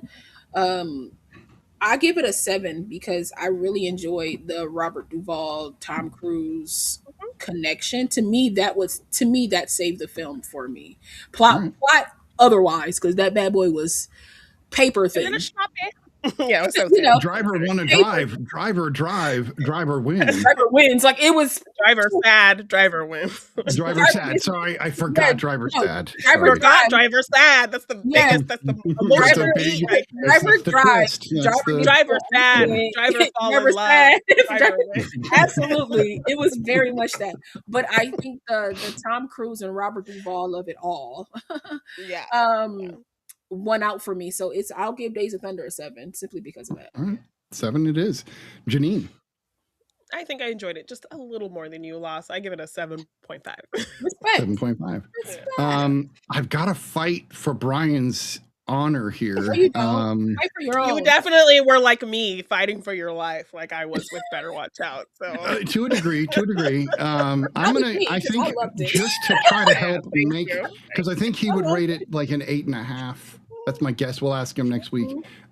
So I would normally just rate it there, but I'm going to push it to a 10 to try to like offset your 7. I'm screaming. That's hilarious. Just voting for Brian. I know, right? That's a great excuse. I'm gonna do that next time. I'm gonna give it a perfect. Law's not here, but I think Law would give it an 11. So I'm gonna say a 10. If you could just give me 2 9s. 2 9s, please. I'll take 2 9s. Anyway. Yeah, my real answer is like 8.5, but I'll put it at 10 just for Brian's sake. And we'll ask him. We'll see if I'm even close. We are going to move on to the next movie. And of course, Janine has some amazing trivia for us. She's going to tell us how much it cost them to go to Saudi Arabia to film the last scene. Go ahead, Janine. Brad Pitt was paid $30 million, and it's his biggest salary of his career to do this movie. Apple created custom cameras to mount on the cars. They were operated by a remote control designed by Panavision. Each car had 15 mounts and could carry up to 4 cameras at a time. To minimize weight, the cameras were only 10 centimeters by 10 centimeters, a quarter of the size of those used in Top Gun Maverick. So they took the same technology and reduced it. Yes. Brad Pitt and Damson Idris did all their own driving at speeds up to 180 miles per hour. They flipping that camera on, you can kind of tell. Like, here's the track, here's the actor. Like, oh, okay. Yeah. The song used in the trailer, The Chain by Fleetwood Mac, is synonymous with Formula One, having been used by the BBC for their coverage of the sports since 1978. Whoa. Female lead Carrie Condon learned how to shuffle a deck of cards like a pro, but was disappointed when her expertise was only captured in a tight shot of her hands, excluding her face. Oh, that's shady. Yeah. But that's better than poor Simone Ashley, who got cut out of the whole movie. But really? Simone Ashley from season 2 of Bridgerton. Oh yeah. They completely cut her out of the movie, and she did promotion and everything. I'm like, poor girl. A bidding war broke out between all the major film studios over the then untitled script, which already had Brad Pitt attached. Ultimately, Warner Brothers and Apple Films won out. Oh, so it is a Warner Brothers production. I see the companies that don't make a lot of movies, when they do, I'm like, who backs it was a partnership with Apple. Yeah, Apple doesn't have these cameras. They don't have, so I always wonder how they do that. That makes sense now. Yeah. Opening at $144 million worldwide, the film is considered to be Apple Studios' first box office hit and the first film from the studio to top the box office on its opening weekend. It was also the biggest global opening of Brad Pitt's career, surpassing World War Z, which opened with $112 million. Which, that's a weird one. That's one of his biggest. That's weird to me. Right? Yeah. Hans Zimmer I liked it, but yeah, not to do big kind of, I guess, globe-trotting kind of movies do They're different good though. globally. Yeah. I mean, the Transformers movies do good. Fast and Furious do good globally. So, like, makes sense. Hans Zimmer composed the musical score for this project, marking his second collaboration on a film centered around Formula One racing. His first contribution to the genre occurred with the 2013 biographical drama Rush, which Ron Howard directed. This film was originally proposed as a sequel to Days of Thunder. Yeah, I was going to say Hans Zimmer actually was the composer on Days of Thunder as well. Yeah. Yes, this is the 13th collaboration between Jerry Bruckheimer and Hans Zimmer. Their first film together was Days of Thunder. I like that Huckbreimer you were going to say. Yeah, I know. Yeah. Huckbreimer. Damson Idris secured his role in Formula One racing film after an extensive casting process that concluded in April of 2023. The selection followed a rigorous testing phase in January of 2023, where a short list of candidates performed actual driving sequences to demonstrate their technical proficiency behind the wheel. Interesting. I mean, they had to pick tall, slender people. There was no getting around that for Formula One. You know, that's just, And they had to show them they're using their hands the whole movie. They had to at least know how to do it. Yeah. Right. Variety reported that a sequel entered early discussions following the strong box office performance of the film. The Financial Times further noted that the production company and distributors began exploring the long-term potential for a broader franchise. Before we get into okay, I think I should go first this time. I think you should. For the sake of arguing. So at the end of the movie, I was like, are we going to get Baja the movie? Because that's what I was like, that would be dope. Like, I would watch the crap out of Baja the movie. So before this gets torn apart a little bit, setting aside the Brad Pitt of it all, I do think he's a solid actor. I think he brings good performance, and I think he does the same here. It's weird to see the guy that I grew up watching being the young hunk playing the old guy, so that's making me feel a little dated. Thank you, Will Wilkins. Will Wilkins. Right? I didn't know if you saw that. And thank you for being here, Will. Always, we really appreciate it. So again, love racing. Formula One is one of the more complicated racing types in the world because, as you saw from the film, there's so much technicality that goes into it all. That how long it goes on is the technicians, right? How long the races go on, the types of little tweaks they have to make based upon even the change in air pressure in the air, all sorts of weird things. This to me was the racing movie I've been waiting for because it gives me exactly what I'm looking for. Was that final scene with Brad where he finally gets out in front of the pack and you get to see the track with no one on it is that foreshadowed part. It's a moment of just like I felt what he was feeling at least a little bit, and I think that's kind of the point. But it was like I was so involved in the movie that I was literally on the edge of my seat. I was literally like breathing like heavy, and got so involved in the action that like if something happened, I was like, "What? The real world is here." Shit. Okay, and I had to think about it for a minute. I have not been sucked into a movie like that for a while. I don't think I was even that sucked into Superman. So like to me, this movie grabbed my ass. It grabbed me. That's a line. If I've never heard one from Steve. Don't get me wrong. I still think Superman is amazing. Absolutely, but you said what you just said. Oh, this is a movie, and I'm really enjoying myself, and it sucked me. This one, I was like, somebody give me a Formula One car right now. Like somebody give me one now. That's all I could think. And my wife was like, "You really want to do this?" And I was like, I want to live, so probably not. But yes, I do want to do this. I'd slam into a wall so fast. It's not fun. I mean, I wouldn't mind being in the car with somebody if I could, like, while they drive a professional. I would do that. Yeah. Like a sidecar in a Formula One. I don't want to. I don't want to drive it myself because I'll be going like 90 miles per hour. Like I wouldn't even be going nearly as fast as I know, right? Yeah. You might not even get off the starting line because those cars are so powerful that you push no. I gotta be by myself. I don't need anybody else on the track. Okay, let me go one round time by myself. I'm not saying I don't want a Formula One race. No, thank you. I can watch it though. As the film goes, I think that you're going to find it's a pretty typical story. It's literally Days of Thunder, but for an old guy instead of a young guy. The guy that comes back for his glory rather than the guy seeking it in the beginning.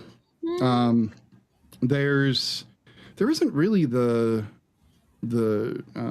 Robert Duvall character in this as much. It is. It is. There is, but it's like split into like 3 characters. It's like Condon's character. It is. She's part of it, and that's what's interesting. But at the same time, it's also partly Javier Bardem, and then it's also the pit crew leader to some degree, and even the pit crew girl. They're all kind. Well, the pit crew girl is more the like I didn't.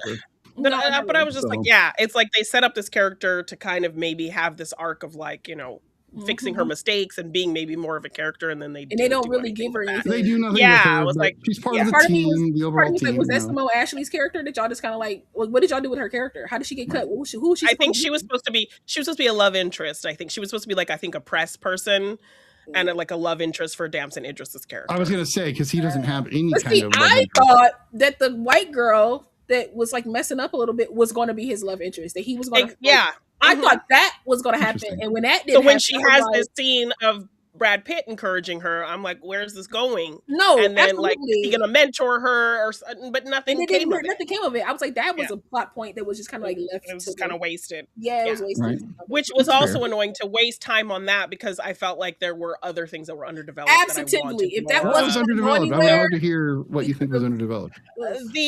The arc between JP and Sonny, like their enemies to friends kind of trajectory, that was lacking a lot for me. Like when they had the moments, it was great, but I needed more of how we get there. I needed to see more of them coming together as a team and bonding. It was very kind of, I think they did a little bit better than the Cole and Rowdy relationship, but they still, but I needed more of it. Yeah. I definitely, they could have cut back, maybe even kind of on the, like for me to say, they could have cut back on the romance and given more to the Sonny PJ JP relationship, because to find out that they lost their daddy at 13, I said, ooh, I was like, ooh, and it went nowhere. I said, okay. Yeah, like he just goes off to party. Like they really could have built up, and then how cool they are at the end. Like he's like, go ahead, kid, I'm gonna give you the shot. And I'm like, where did this come from? He lets Brad go, and it's like this, go for it. Like they're cheering for each other. Like I needed more. I get that, but I needed more build up to that. I needed to see them understanding, and like it was more like silent stares of like, yeah, he has a point. No, then like actual words. The stairs. The stairs.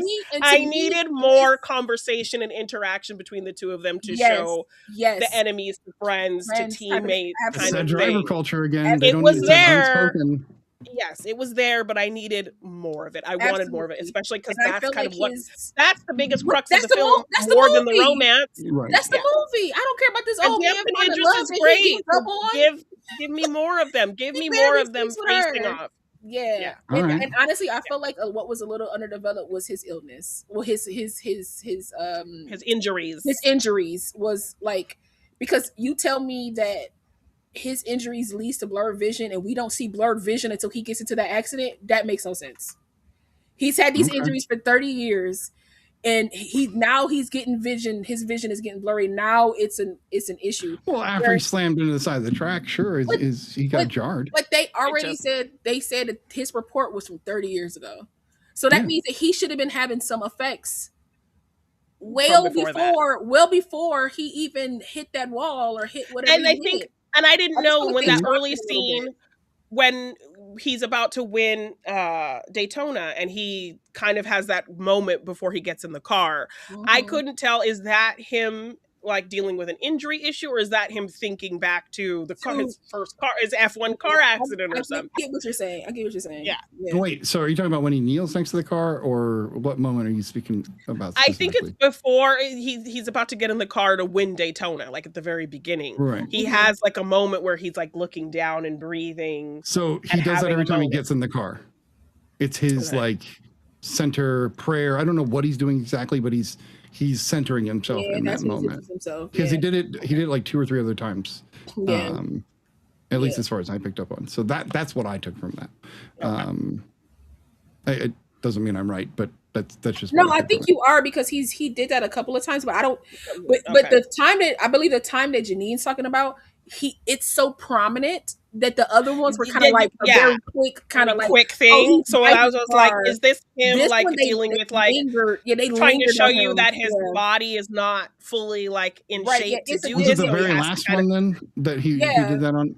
It's I believe it's the very last one. Yeah, they linger a little bit more as opposed to like it was kind of like a quick kind of, because I've seen him do it a couple of times. So I agree with Snitty. I think that was like his ritual thing. But I think the way that they framed it and shot it in the moment that Janine is talking about will lend to her being like, so what was the point? Like, is he sick or is he afraid? Okay. Yeah, is that them telling us he has some kind of health thing, or is that him like needing a minute, or is that him thinking about his first big accident and like has this kind of fear that he's just trying to like center himself from? Because I think in that moment he does get into the car and you can see him visibly like hurt and like kind of shaky a bit, and then old girl looks at him and he's like, I do think that Sonny is the opposite of Cole in the sense that he got in that accident and was like, if I don't get back in that car, I'm gonna die. While Cole was like, shit, if I get back in that car, I'm gonna die.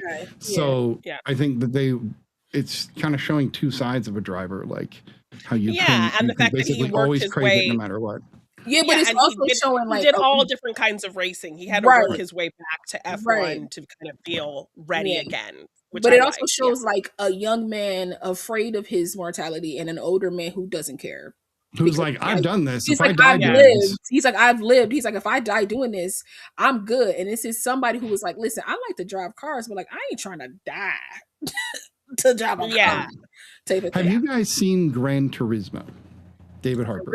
No, I've seen Gran Torino. Yes. Also an interesting film, but not what we're talking about tonight. Okay. Gran Turismo and F1 feel very similar.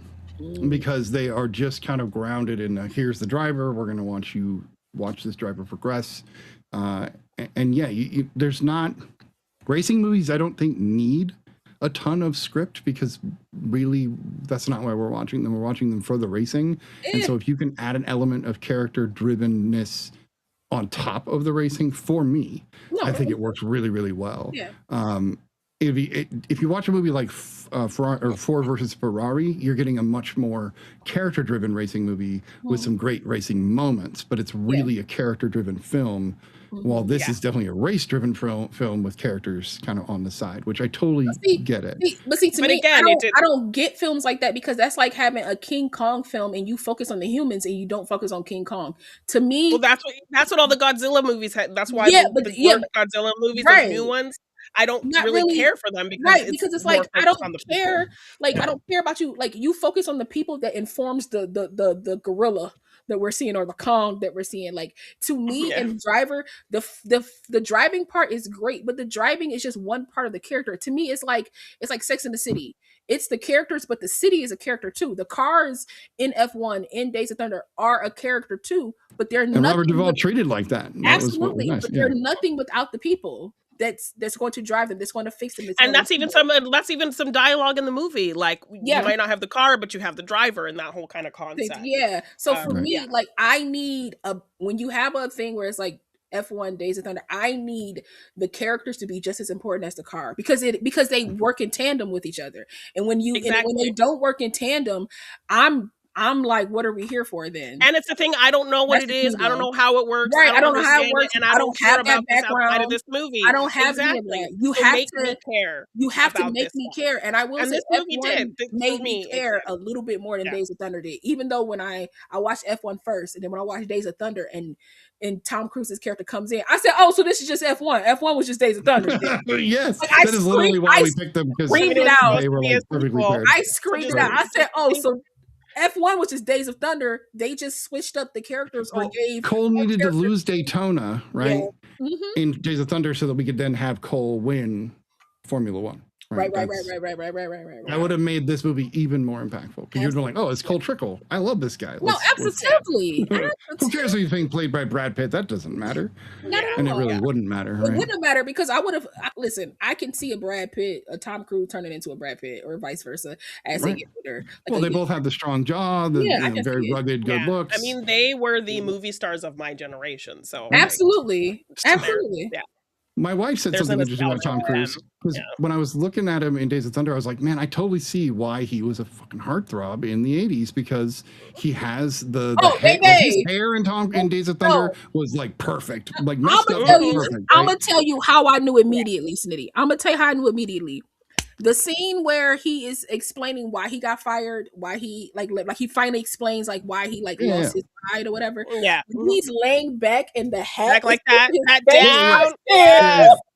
So this is what my wife said. This is what my wife said. She said, like all these people think that like The Rock or Chris Hemsworth or all these dudes are the female gaze. No, Tom Cruise is the female gaze because you get not unmuscular man, but not like chiseled, but he's got good rugged good looks, but he's also the nice guy, right? He's always like, to me it's just natural. A little bit of everything. It's just smooth, it's just natural, it's just like this is who I am. I'm not putting on any airs. And usually you see that back in the 90s, back in the 80s. It's just as the world kept going, everybody started getting big and chunked up, and like women been like, and here's the thing, you still look good, not knocking The Rock, not knocking Hemsworth, Cavill, but when you kind of like slim it down, that's still a good look. That still works too, man. Yeah, that's what I'm saying. And I get it. Like you are looking more for the character of the man and maybe some good lookingness than you are the like I could kick your ass. Does he have this? I don't care about none of that because I ain't got one. I don't care. Even if I did have one, I still wouldn't care. But like how? Because like at the end of the day, like Brad Pitt's character is. Because bring it back to F1, Brad Pitt's character, as we should, because like JP's mom said, she's like, that's a good looking man. She was like, you say he ain't old. I said, Mama, he's like 80. I was like, Mama know what she's talking about. I said, look at that. But this felt like JP is the Sonny character in a sense. Like I mean, no, he's the Cole character. Is what I'm trying to say. So like JP is like the Cole character. So it's like you took all these elements from Days of Thunder and you created F1, just kind of like did it in a different way. Like we're gonna go this way with it when they went that way with it. And it was okay. I felt like F1 kind of tweaked some things that like Days of Thunder probably could have did, but you still didn't really. Like you just created the same movie with a higher budget. No, this is Top Gun Maverick with a higher budget. Like the first one is Top Gun. This is Top Gun Maverick. Yeah, it's the kind of same distinction between those two films essentially. No, absolutely. Both were filmed by Tony Scott, Top Gun and Days of Thunder, and then this is Joseph Kosinski killed Maverick, and this one. So like weird ways, Kosinski's like, I'm going to continue Tony Scott's career, right? Exactly. No, and it's like it kind of hurts though. When I watched it, I'm like, why would you do this? Just you could have like it's a decent premise, but you could have did more with it instead of trying to done more the other thing that already did it. Aina asked this in the chat. She said, "Do you think that they showed the car crash that put Sonny in the position we see him in the present day to start off the movie that way with that work to start some sort of compelling story?" I'm curious what you guys think. Honestly, I would say yes, because even if it, to me, it depends on how they did the flashback, because we only see him one time jump up out of his sleep like that. And that's when he's in bed with the girl.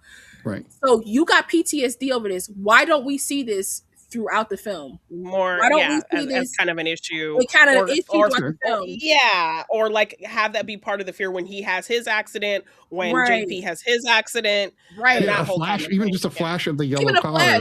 Like even if you would have started off the film with a not even a flash, like you want to show the credits, you want to see it say F1, it could have been the audio of what we hear from his crash. We do see him racing at least in the beginning. Like we see that flash back and forth between the ocean and the car. But if you heard oh my God, he went into, if you heard that in the beginning of this film, I'd have been like, hey, yo, I probably would have been seated a little bit more. I probably been locked in a little bit more. And then throughout it, you see that he's like waking up, like having moments, and you only getting glimpses of it. And then when we finally get that one moment when we see it, and you see his foot, like if we saw it, like when we saw it with JP, if these things would have happened a little bit throughout the film, and then when JP finally went and looked at the video, and we saw his foot turned out, and we saw this, I would have been like, hey, that's what we heard in the beginning. Like it would have just added more. Right. To it. I just felt like they missed some beats in this film. They missed some great opportunities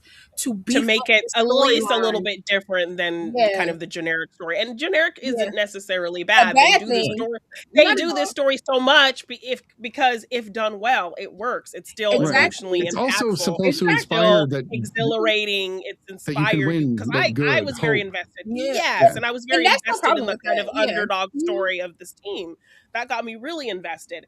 And I saw this movie in 4DX, and I have to say probably one of the best 4DX experience I've ever had. I bet. You really felt like you were in the cars, and you talked about really loving that final moment where like all of the sound goes away, that sound he described, that where everything kind of falls away. They were able to convey that in the absolutely beautifully. When he said that, I was like, foreshadow, like I screamed at the TV. I said, foreshadow. I said, we're going to see this. And I was like, I can't wait to see how they convey this on film. And it was done very well. Ironically enough, I meant to tell y'all this. Ironically enough, last week I went go-kart racing. Seriously? I meant to tell y'all that. I went go-kart racing. You did some on the ground reporting research. So I can attest to that kind of zoning out type of thing. Because I was zoning out a couple of times when I was hitting these corners. Study your research. When I was learning how to hit corners, the fact of me watching F1, I was like, it didn't even dawn on me to this moment. I was like, hey, I did drive. Right. I did whip a corner or two. But I that scene was great. That was a great scene. That scene, So to have 40X really be able to replicate that, like they literally let the sound go away. You kind of heard like this silent kind of hum. Your seat like very gently kind of like was just moving. Yes, because every other kind of time your seat's kind of like and you're feeling like turn the corner. But this moment with him, it stops and it's just like a nice, quiet kind of like swaying of your seat. Kind of, it was beautifully illustrated. I thought he was gonna die. Because I was like, you get kind of zoned out. I was like, he about to crash because movies just do stuff like that. I was like, his vision went all blurry, so you're like, so he's really gonna crash. But his friend will win, or Pierce will win, and that'll be the way to go. But that was my thing. Like they had the movie as a whole isn't a bad movie. Isn't a great one either in my book. It's not a bad movie, but it's not a great one either. But I feel like if maybe they would have switched around some things, put some things first to add to for it to come later, that it could have been a great movie. Because again, like I said, why is his vision getting blurred towards the end of the movie? It should have been blurred like throughout the whole thing. I wanted to make you wonder what was going to happen. It was a cheap tool. It was a cheap ploy. I won't deny that. But I like stuff like that. That stuff like that makes me like worry about the character. I'm like, okay, what's going to happen? Like it adds an anticipation that I'm like, what's going to happen to this person?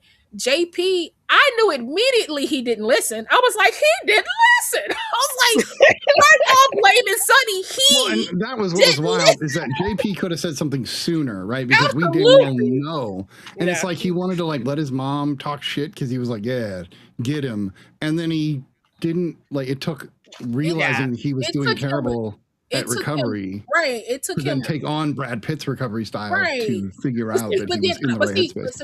Those are moments that I wish Days of Thunder had, where that's one of those moments where it's like you see it, but you don't have to actually verbalize it and say it, right? Yeah, just seeing the tennis balls and watching JP walk over to them is a big deal. Like you get a lot from that. Exactly, because they already set up that this is how this man like keeps his flexibility. He goes out, he runs on the track, and then you slowly start to see that he starts to incorporate people coming and run with him in the track. Like bro was there before everybody, and when he was like, "What time? Like how long has he been? He was here before." He was like, "He was here before me." He I know that he didn't say it to him because he's the driver. He like turns and was like, "Here before you, motherfucker." You know, he was like, "Here before you."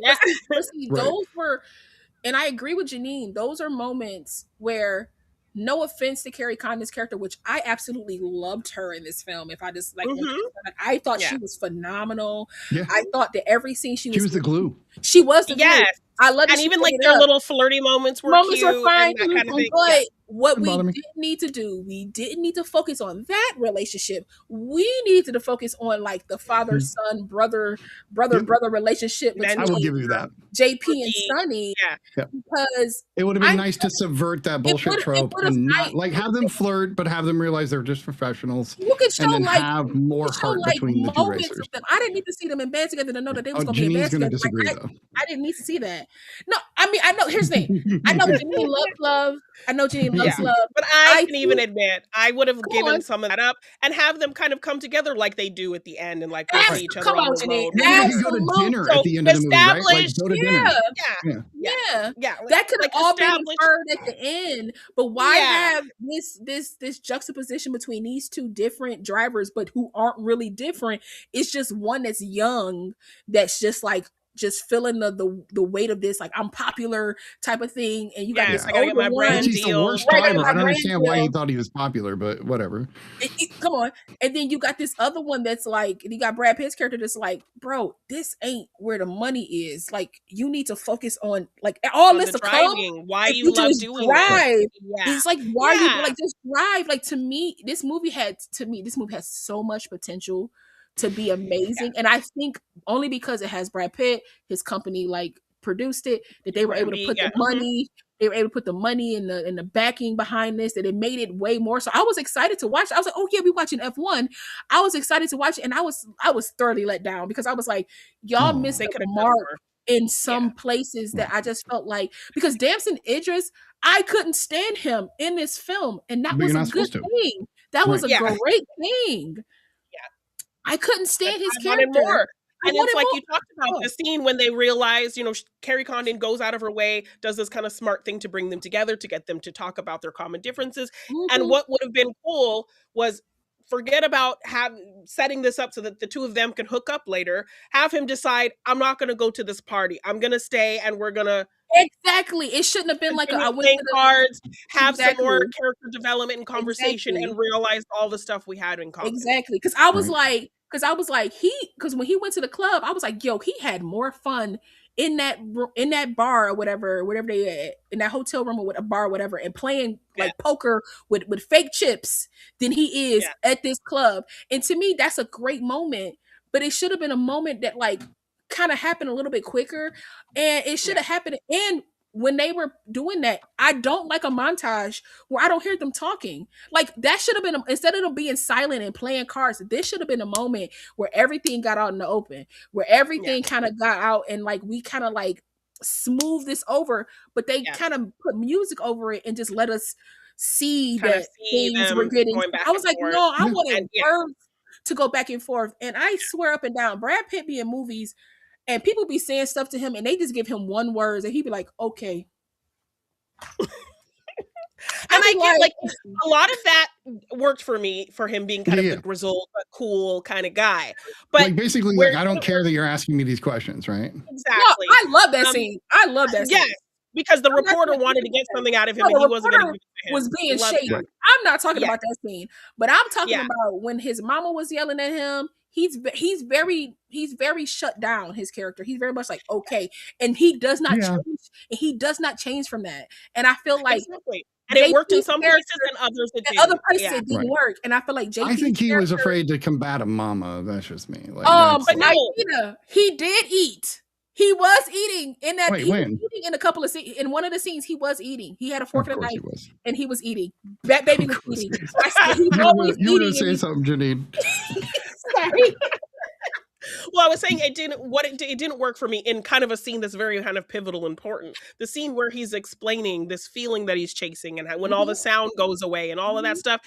it was the same kind of like cool, like yeah, it's just it's he was the same guy in through the whole movie. He didn't change. He did much. it You're right. exactly. So for that more impactful moment, I needed him to do something different. But that scene that was supposed to be giving, and it wasn't really giving. Absolutely. And that's kind of pivotal explanation of something that they call back to beautifully in that final scene that he didn't really describe or explain with any kind of gravitas or a lot of care. And my so that was a I little don't bit like the way his chapter ended. I felt like JP, if I'm going to go beyond where the film stopped, I feel like JP is now an amazing driver that knows how to facilitate a partner now, that knows how to kind of like run his life a little bit better. He still probably goes out, so right? He's a mature one, so he can take right.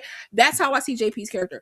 I don't see any difference in Sonny's character. But you shouldn't. But that's the whole point of Sonny's character is that he forever doesn't give a shit. He just wants to drive. That's all he cares about. Here's the thing. That's okay. But in the context of this story, for me, you can't come in and everybody grows around you and you don't learn anything. You like that's just a weird. Not saying that's not real life, but I guess this is kind of the old man of it, is what they're kind of trying to do, and that's okay. And do they answer that question? I thought do they answer that question for you that they set up at the beginning? Yeah, do they answer that question that they established at the beginning? If it's not about money, what is it for? But, right, what is it for? And to me, they answer that question. It's about the driving, right? That's the whole thing. I thought eventually, but see, the way I looked at it, right, in the beginning for him, it was about the driving. It was like, yo, I just want to drive, and now you give me a chance at Formula One. Like, okay. But I felt like through the course of everything that he's been through, the stuff with Carrie Condon's character, him and Javier Bardem having like moments where they were together, him and JP kind of finally getting to a point where they're like, hey, old man, hey, Swan, y'all got to this part. This girl being like, okay, so what are you doing? Are you helping this girl out? And her being like, yo, don't do this the next time. He's like, you know what? I'm right. All these things, the bonds you've made with these people that you don't really have anywhere else, and you still leave. For me, I wanted him to stay on as like not technical director, a consultant or something, but like a consultant. Like I felt like he found a family that he didn't have. Yeah, and like the fact that the one scene where he's kind of animated and giving emotion is when he sees JP kind of try to screw over things to showboat, and he says, "Do whatever you want to me, but you will not mess with these hardworking exactly. people. You won't mess with this. I will. You won't mess with this company. I will not let you. Yeah, yes. You do this. So like, you see this care in him. You see the emotion there, but then you just him to go back to being like, I'm a nomad now. None of this really mattered. I don't know. I literally when the race was over. And it would, like he tells them to hand the trophy over to his boss, essentially. Yeah. I was like, oh, yep, still a driver, still won't touch the trophy. And I immediately thought, if this movie doesn't end with him driving somewhere at some race, Baja is the case. If it just was just Daytona or whatever, it had to end with him driving a car somewhere. I get that. I get it. He literally pulled a Mary Poppins. He did what he needed to do, and then the wind changed. You're not wrong, though. That's weird. He Mary Poppins this F1 team. He totally did. He did. It's just for me, that was just very unsatisfying for me. I wanted because it's like he just built Poppins up isn't all for everybody. Oh wait, I get it. Mary Poppins, y'all. Sorry, I had to do it. You know, I mean, he's in the first Michael Rooker of it all. Snitty, it brings it together. But go ahead. Right. Okay, so we are well over 6 o'clock. We've got great viewership, and everybody seems to enjoy the discussion. I don't want to kill it, but I kind of have to. I'd messaged Brian to ask what his ratings were. Yay! So I'm going to throw those out there. He said Days of Thunder is an 8, but he said nostalgia boost. So, right. Which is kind of what I said. So it's a 7. Okay. So it's probably a 7 in reality, but I had to bump it to get him to his 8. Anyway, and then F1 he says an 8.5, mostly because of the filming techniques, but we knew that was. So the filming techniques, and again, the cinematography. But we kind of didn't go the same way that we usually get. It was kind of like a free for all conversation, so I forgot to kind of do this. But like, I will say, F1 beautifully shot. The colors are rich. The lighting's amazing. Cinematography is on point. Music, Like, I loved the music. Music was Hans great. Zimmer, like how can you editing was not? really good. How can you not like the music? You know, like Right. so. I will say, even the direction. Shout out to Joseph Kosinski. Shout out to him too. I thought the direction was really good. I really did. I just felt like maybe editing wise, where we put some things, maybe. How to start? Aina said 9 out of 10. Come on, Aina. She said 9 out of 10. Yeah, see, Aina and I are going to agree on this movie. All right, let's rate it. Oh, I guess I am first. Brian went first at 8.5. I'm going to also give this a 9. I think the only reason it's not a 10, I don't know why it's not a 10. Oh, you know why. I'm sorry.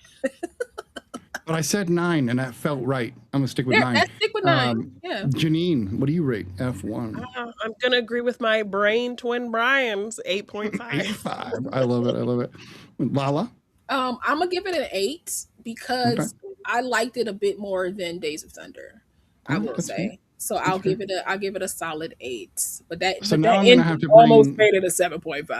I'm gonna have to do a Ford versus Ferrari and Gran Turismo pairing so you guys can see those because those are another couple of you about to kill me with these car movies. I love racing movies. Hey, be happy. I'm not gonna make you watch Need for Speed because everybody hates that movie. And listen, if we watch Need for Speed, then we gotta watch Speed Racer with that one. If we there's a good combo, and I love that movie as well. Again, if it's a car and it's going forward and there are people in it and there's action, you're probably you got me. Like, now Aina talking about she loves racing movies. You know what? I'm gonna make a movie that seems like a racing movie, but it's a horror movie and she won't know, and I'm gonna make her watch it. She's never seen Speed Racer.